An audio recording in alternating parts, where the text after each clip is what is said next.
Bien, après le tir, eh bien, nous sommes rentrés et nous allons procéder au nettoyage des douilles.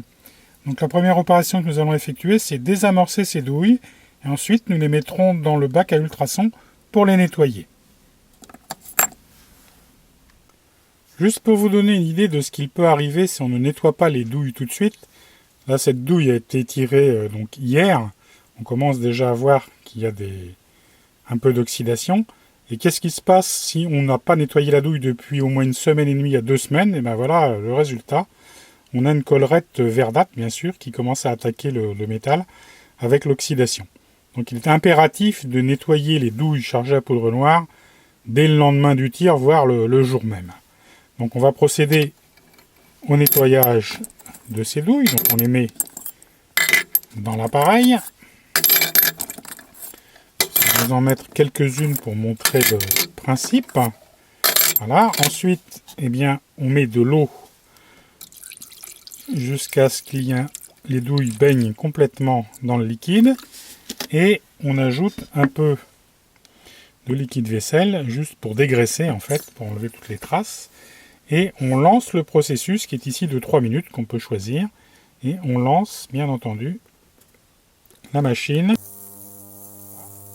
ce qu'on voit, c'est qu'il se dégage instantanément, bien sûr, le saleté qui bouge. Et ça va aller progressivement. Et on voit voilà, toutes les saletés qui se répandent en fait dans le liquide. Et au bout de 3 minutes, les moitiés douilles seront complètement nettoyées. Pour accélérer le processus, il faut bien sûr fouiller un peu pour répandre en fait tout le liquide partout et faire en sorte que toutes les saletés sortent de la douille. Alors, le processus dure 3 minutes.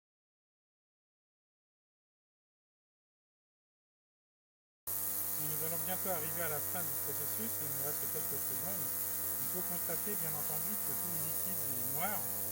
On va pouvoir regarder ce qu'il est advenu à notre douille qui était particulièrement encrassée suite à une semaine laissée sans rien faire. Donc on voit là que les douilles bien sûr sont propres, donc on va les mettre dans un support. Voilà. Alors la douille que l'on a vue tout à l'heure, toute la saleté est partie, il reste bien sûr un peu d'oxydation qu'il va falloir d'enlever, mais la douille est quand même parfaitement nettoyée avec le processus. Comme nous le répétons, il n'est absolument pas conseillé de laisser les douilles tirées à la poudre noire dans un état sans en faire quoi que ce soit avant un jour ou deux. Sinon, on va fragiliser bien sûr ces douilles et elles ne seront guère réutilisables par la suite. Donc on va finir de les disposer et ensuite on va pouvoir les mettre dans le four pour les faire sécher.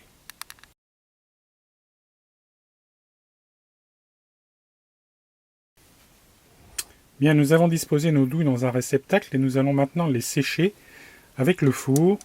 On va mettre, voilà, 2 minutes et les douilles seront sèches.